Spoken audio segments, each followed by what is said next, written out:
تو ہم تو مسلمان ہیں بھائی، ہم تو ہماری تو زندگی ہمیں اس انداز میں جینا چاہیے کہ اللہ کے احکام کے سوا میں کوئی بھی چیز دکھائی نہ دے۔ اللہ کا دین کہاں ہے؟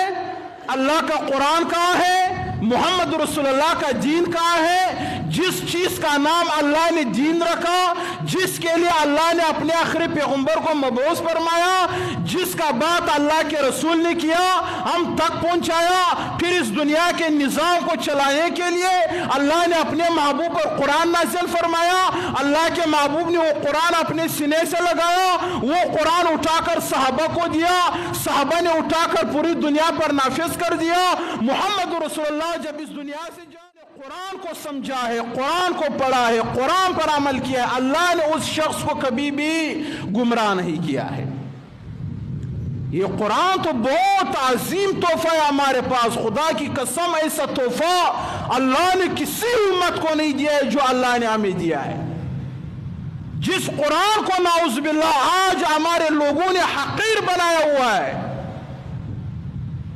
کہتے ہیں پلانے ملک نے قرآن کا گستاخی کیا، اور تو نے کیا کیا قرآن کے ساتھ؟ اس ملک نے تو جلا دیا، پھینک دیا، گولی مار دیا، آگ لگا دیا، پاڑ دیا، یہ گستاخی کیا۔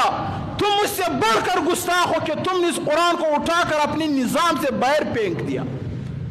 اے اللہ، جو نظام آپ نے اس قرآن میں ہمیں بتایا ہے ہمیں قبول نہیں ہے، یہ نظام، اس قرآن کا جو نظام ہے اس پر ہم عمل نہیں کر سکتے اللہ۔ تو ان کافروں سے جو قرآن کی گستاخیاں کرتے ہیں، ان سے بڑھ کر گستاخ ہمارے یہی لوگ، یہی مسلمان، یہی حکمران ہیں جنہوں نے اللہ کے قرآن کو اپنے نظام سے نکالا ہوا ہے۔ یہ قرآن بھی بلا کوئی چھوڑنے والی چیز ہے یار، قرآن بھی ایسی، یہ کوئی ایسا کتاب ہے جس کو چھوڑا جائے؟ آج مسلمان کٹ رہے، تباہ اور برباد ہو رہے، خون کے انصوب آ رہے، مسلمانوں کو گاجر مولیوں کی طرح کاٹا جا رہے۔ کیوں؟ یہ اللہ کا عذاب ہے کہ مسلمانوں نے اللہ کے قرآن کو چھوڑ دیا ہے، مسلمانوں نے رسول اللہ والے دین کو، رسول اللہ والے نظام کو چھوڑ دیا ہے۔ جب بھی اللہ کی نافرمانی ہو تو یاد رکھو اپنے اوپر بہت زیادہ غم کا اظہار کرو، غصے کا اظہار کرو۔ اللہ تعالیٰ نے حضرت جبرائیل علیہ السلام سے فرمایا کہ پلانے بستی کو اٹھا کر ان کے سروں پر الٹ دو۔ جبرائیل علیہ السلام فرمایا اے اللہ، وہ پلانے بستی میں تو آپ کا ایک ایسے بندہ ہے جس نے پلک جھپکنے جتنی دیر میں بھی آپ کی نافرمانی نہیں کی، وہ تو اتنا نیک اور صالح بندہ ہے۔ تو اللہ نے کیا فرمایا؟ سب سے پہلے اسی بدبخت کے سر پر اس بستی کو الٹا کر دو، اس کو سب سے پہلے میرے عذاب میں اس کو مبتلا کر دو۔ اے اللہ، کیوں؟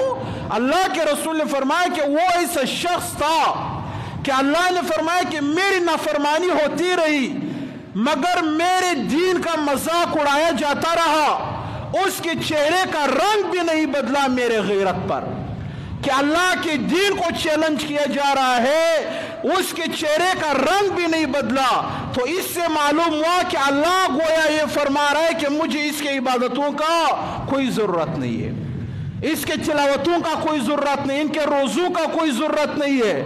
اگر اللہ کا دین کچلا جا رہا ہے، اللہ کے دین کو کاٹا جا رہا ہے، اللہ کے دین کی گستاخیاں کی جا رہی ہے، اللہ کے ذات کی گستاخیاں کی جا رہی ہے، رسول اللہ کی شریعت کو پھینکا جا رہا ہے، اللہ کی قسم اللہ ہمارے پھر ان عبادتوں کو قبول نہیں کرے گا۔ سب سے بنیادی چیز یہ ہے کہ مسلمانوں اپنا دین بچاؤ، دین اپنا مذہب بچاؤ۔ آپ یہودیوں کے پاس جا کر دیکھو، ان کی ویڈیوز آتی ہیں، چھوٹے چھوٹے ان کے بچے، اسکول میں پڑھنے والے بچے، ان کو اسلحے کی تربیت دی جاتی ہے، ان کے دماغوں میں یہ بات بٹھایا جاتا ہے کہ آپ لوگوں نے اپنے یہودی مذہب کا حفاظت کرنا ہے، ان کے اللہ شعور میں یہ باتیں بٹھائی جاتی ہے کہ آپ نے اپنے ملک اسرائیل کا اور اپنے مذہب یہودیت کا آپ لوگوں نے ہر حال میں دفاع کرنا ہے، اس مذہب پر خود کو قربان کرنا ہے۔ جب وہ بڑے ہو جاتے ہیں تو وہ ہر حال میں، ہر کام میں، ہر بات میں، ہر مشورے میں سب سے پہلے اپنے مذہب کو مقدم کرتے ہیں۔ اگر وہ بات ان کے مذہب سے ٹکراتا ہے تو وہ اس بات کو وہ لوگ جوتے کے نوک پر رکھ دیتے ہیں۔ ہر حال میں اپنے یہودیت کا وہ حفاظت کرتے ہیں کہ اس کو کوئی نقصان نہ پہنچے، ہمارے ملک کو کوئی نقصان نہ پہنچے۔ مگر مسلمانوں کا حال کیا ہے؟ پورے ملک پاکستان کا وزیر داخلہ اسمبلی میں کھڑا ہو جاتا ہے اور اس کو سورہ اخلاص بھی نہیں آتا ہے۔ سورہ اخلاص قرآن کا وہ سورت ہے جو ہندوؤں کو بھی زبانی یاد ہے، جو ہندو اس ملک میں رہتے ہیں، جو مسلمانوں کے ساتھ اٹھتے بیٹھتے ہیں، ان مسلمانوں کو بھی سورہ اخلاص یاد ہے۔ اور اسلامی جمہوریہ جو ایک بڑا ملک ہے جس کی آبادی 22-23 کروڑ ہے، اس پورے ملک کا وزیر داخلہ اسمبلی میں کھڑا ہو جاتا ہے اور اس کو سورہ اخلاص یاد نہیں ہوتا ہے۔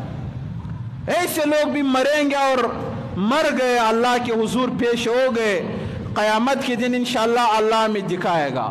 اے اللہ، جو لوگ آپ کے دین کے لیے اپنے دل میں درد رکھتے ہیں، اے اللہ جو لوگ یہ چاہتے ہیں کہ اللہ کا دین نافذ ہو، پوری دنیا پر نافذ ہو، جن لوگوں کے دل میں یہ درد ہوتا ہے کہ اللہ کا قرآن اس زمین پر نافذ ہو، اللہ کے قرآن سے فیصلے ہو، اللہ کے آیاتوں سے فیصلے ہو، رسول اللہ کے احادیث سے فیصلے ہو، اے اللہ جن لوگوں کے دل میں یہ درد ہے اور ان کے جو مخالفین ہیں، جو مسلمان ہو کر اللہ کے دین سے بغاوت کرتے ہیں، جو مسلمان ہو کر اللہ کے قرآن سے بغاوت کرتے ہیں، اے اللہ معاشر کے میدان ان تمام لوگوں کو جو آپ کے دین سے محبت کرتے ہیں، جب آپ اپنے دین کے باغیوں کو سزا دیں گے، جہنم میں ڈال دیں گے، اے اللہ ان لوگوں کو ضرور دکھانا تاکہ ان لوگوں کے دل ٹھنڈے ہو جائے کہ جو لوگ دنیا میں اللہ کے دین سے بغاوت کر رہے تھے، اس دنیا میں اللہ کی عدالت میں اللہ ان لوگوں کو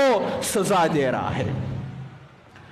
تو سب سے بنیادی چیز یہ ہے کہ آپ اللہ کے دین سے کیا کرو؟ محبت کرو، بہت لازمی ہے یہ چیز۔ آپ اس اینگل سے سوچنا شروع کر دیں کہ آج ہمارا قرآن کہاں پر ہے۔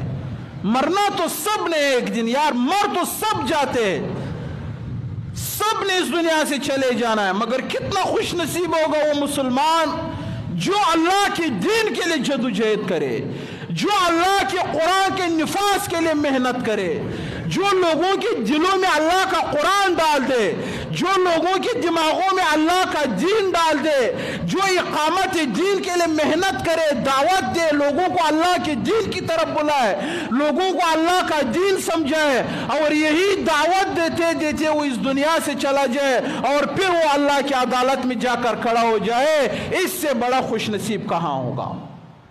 اس سے بڑا خوش نصیب کہاں ہوگا جو اپنی تمام تر توانائی اللہ کے دین کے اقامت میں لگا دے۔ مگر آج ہم ہر چیز میں بڑھ چڑھ کر حصہ لے رہے ہیں، ہر چیز میں ہم حصہ لے رہے ہیں، اپنا کردار ادا کر رہے ہیں، مگر واحد ایسا چیز ہے اللہ کا دین جس کو ہمارے دماغوں سے نکال دیا گیا ہے۔ امت کے 100 میں سے 10% نوجوان 10% نوجوان بھی یہ نہیں سوچتے ہیں کہ اللہ کا دین اس وقت کیوں قائم نہیں ہے، اللہ کا قرآن کیوں نافذ نہیں ہے۔ ہمارا دماغ اس حوالے سے سوچتا ہی نہیں ہے، ہمارا دھیان اس طرف جاتا ہی نہیں کہ بھائی جو قرآن اللہ نے نظام بنانے کے لیے نازل فرمایا تھا، آج وہ قرآن کہاں ہے؟ اس قرآن کا کیا مقام اور مرتبہ ہے؟ اس قرآن پر عمل کتنا ہو رہا ہے؟